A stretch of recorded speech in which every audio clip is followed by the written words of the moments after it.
പ്രതോരു മുൻപേ സീരിയലിന്റെ ഇനി വരാൻ പോകുന്ന ഒരു അടിപൊളി super thrilling upcoming episode review ആണ് പറയുന്നത്.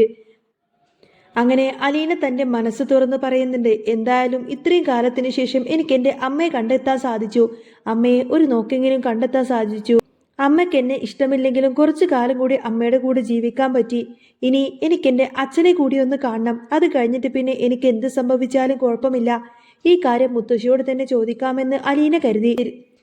അങ്ങനെ മുത്തശ്ശി കുറച്ച് ദിവസങ്ങൾക്ക് ശേഷം ബാലചന്ദ്രന്റെ വീട്ടിലേക്ക് തന്നെ തിരികെ വന്നിട്ടുണ്ടാവും. അലീന മുത്തശ്ശിയോട് പോയി ചോദിച്ചു, മുത്തശ്ശി ഞാൻ ഒരു കാര്യം ചോദിച്ചോട്ടെ?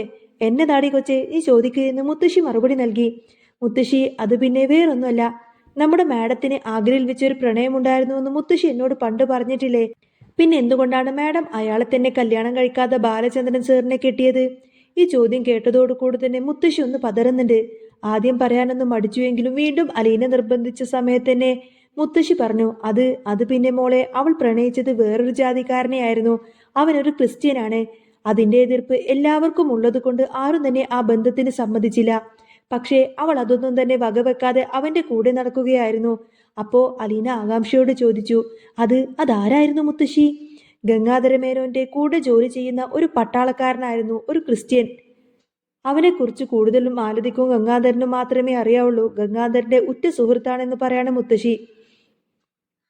വീണ്ടും അലീന അയാളെക്കുറിച്ച് അറിയാൻ വേണ്ടിയിട്ട് വീണ്ടും മുത്തശ്ശിയോട് ചോദിക്കുന്ന സമയത്തിന് മുത്തശ്ശി നൈസായിട്ടൊക്കെ സ്കൂട്ടായി.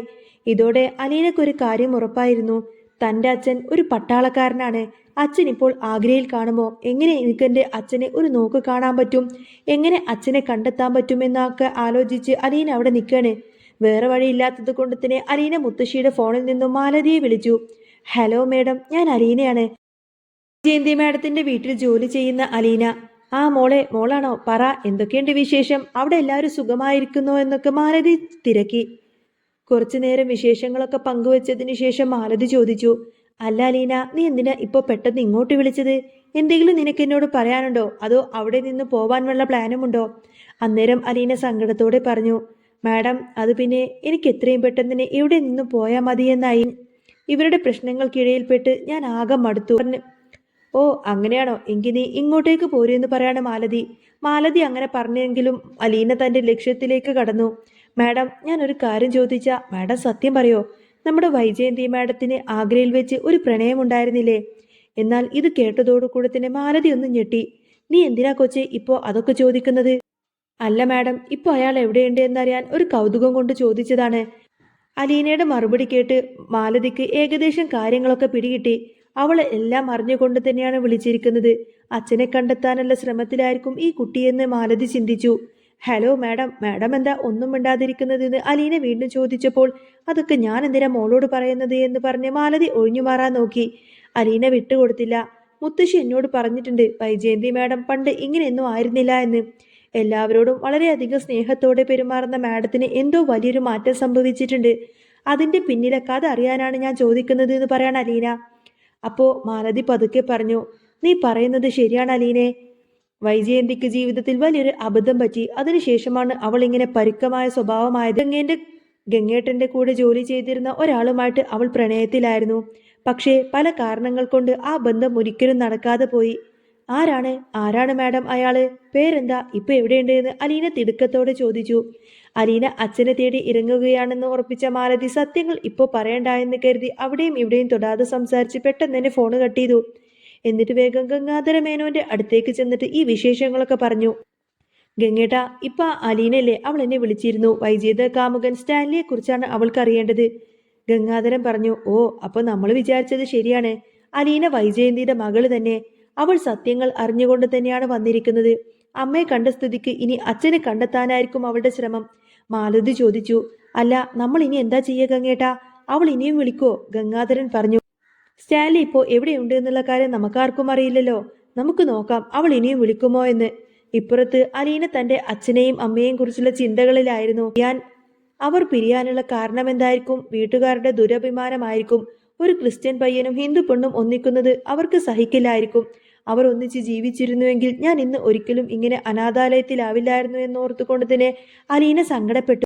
പിന്നീട് അലീന മുത്തശ്ശിയോട് ചോദിച്ചു, മുത്തശ്ശി എന്തിനാണ് അവരെ ഇങ്ങനെ ഉപദ്രവിച്ചത്?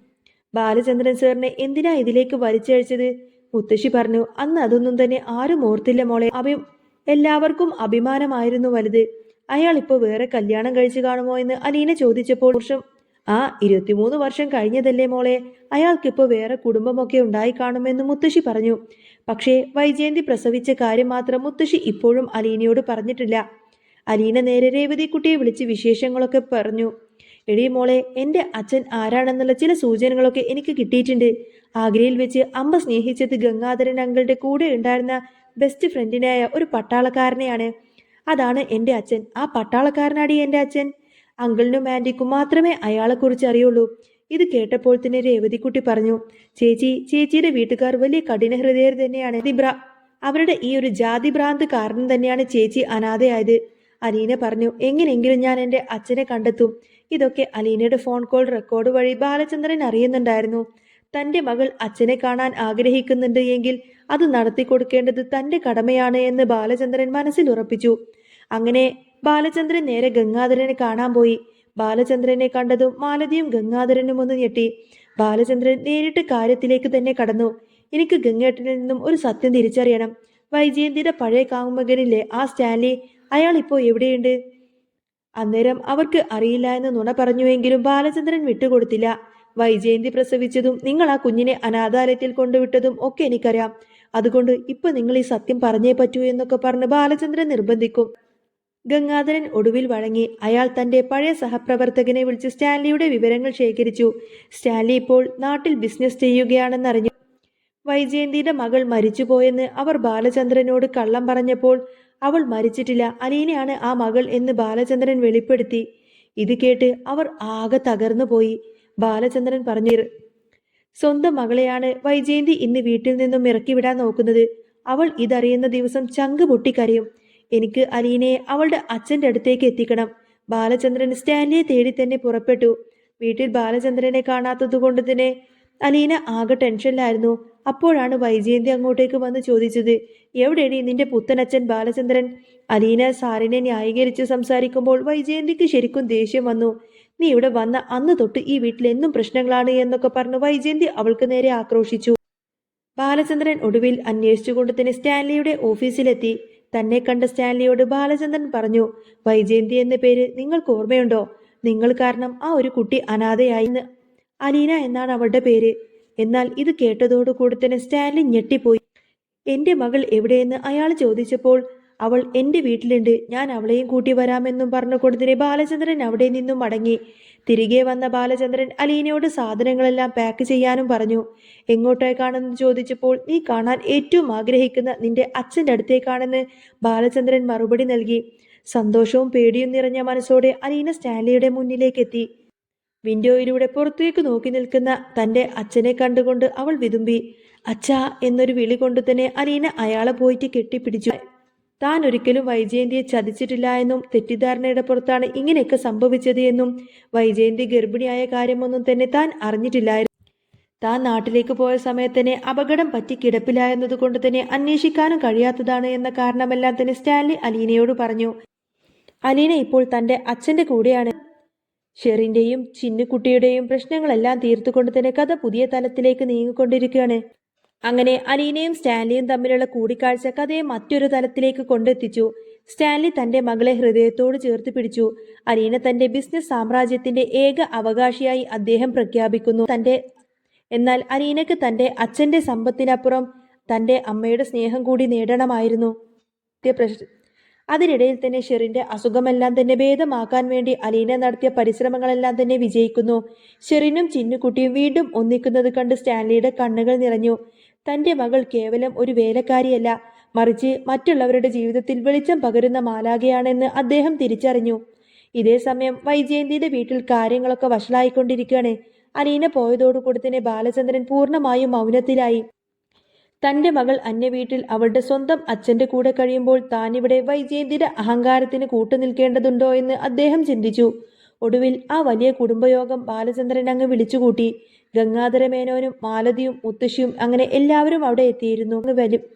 എല്ലാവരുടെയും മുന്നിൽ വെച്ചുകൊണ്ട് തന്നെ അലീനയുടെ ജനനരഹസ്യം ബാലചന്ദ്രൻ അങ്ങ് വെളിപ്പെടുത്തി. വൈജയ്, നീ ഇത്ര കാലം ഈ വീട്ടിൽ നിന്നും അടിച്ചിറക്കാൻ നോക്കിയത് നിന്റെ തന്നെ ചോരയായിരുന്നു. നിന്റെയും സ്റ്റാൻലിയുടെയും മകളാണ് അലീന. ബാലചന്ദ്രന്റെ ഈ വാക്ക് കേട്ടതോടുകൂടി തന്നെ വൈജയന്തി ആകെ തകർന്നു പോയി. തന്റെ മകൾ മരിച്ചുപോയി എന്ന് കരുതിയിരുന്ന വൈജയന്തിക്ക് അത് താങ്ങാവുന്നതിലും അപ്പുറമായിരുന്നു. താൻ സ്വന്തം മകളെ ഒരു വേലക്കാരിയെ പോലെ പീഡിപ്പിച്ചതോർത്തുകൊണ്ട് തന്നെ സങ്കടം സഹിക്കാതെ കുറ്റബോധം കൊണ്ട് തന്നെ അവൾ അലറിക്കരഞ്ഞു. കുറ്റബോധം സഹിക്കാനാവാതെ വൈജയന്തി സ്റ്റാൻലിയുടെ വീട്ടിലേക്ക് എത്തി. അവിടെ രാജകുമാരിയെ പോലെ കഴിയുന്ന അലീനയെ കണ്ടപ്പോൾ അവൾക്ക് അടുത്തേക്ക് ചെല്ലാൻ പോലും പേടി തോന്നി. എന്നാൽ അലീന തന്റെ അമ്മയെ കണ്ടതോടുകൂടി തന്നെ അമ്മയെ എന്നൊക്കെ വിളിച്ച് ഓടി വന്ന് കെട്ടിപ്പിടിച്ചു. എനിക്ക് അമ്മയോട് യാതൊരുവിധ പരാതിയുമില്ല, എനിക്കേതായാലും എൻ്റെ അമ്മയെ തിരിച്ചു കിട്ടിയല്ലോ എന്ന അലീനയുടെ വാക്കുകൾ വൈജയന്തിയുടെ എല്ലാ അഹങ്കാരത്തെയും അങ്ങ് അലിയിച്ചു കളഞ്ഞു. സ്റ്റാൻലിയും വൈജയന്തിയും വർഷങ്ങൾക്ക് ശേഷം ആ ഒരു നിമിഷത്തിലാണ് കണ്ടുമുട്ടിയത്. പഴയ പിണക്കങ്ങളെല്ലാം തന്നെ മാറ്റിവെച്ചുകൊണ്ട് തന്നെ തങ്ങളുടെ മകളുടെ സന്തോഷത്തിന് വേണ്ടി ഒരുമിച്ച് നിൽക്കാൻ തന്നെ അവർ തീരുമാനിച്ചു. അങ്ങനെ ബാലചന്ദ്രൻ തന്റെ വലിയ മനസ്സ് വീണ്ടും തെളിയിച്ചു കഴിഞ്ഞു. അദ്ദേഹം ഇപ്പോഴും അലീനയെ തന്റെ മൂത്ത മകളായി തന്നെ അംഗീകരിച്ചു. അങ്ങനെ അലീനയുടെയും രേവതിക്കുട്ടിയും ജീവിതത്തിലെ പ്രധാന വഴിത്തിരിവുകൾ സംഭവിക്കുന്നു. പണ്ട് മഴ പെയ്യുമ്പോൾ അനാഥയായി കരഞ്ഞിരുന്ന അലീന ഇന്ന് അതേ മഴയെ പുഞ്ചിരിയോടെ കൂടെ വരവേൽക്കുന്നു.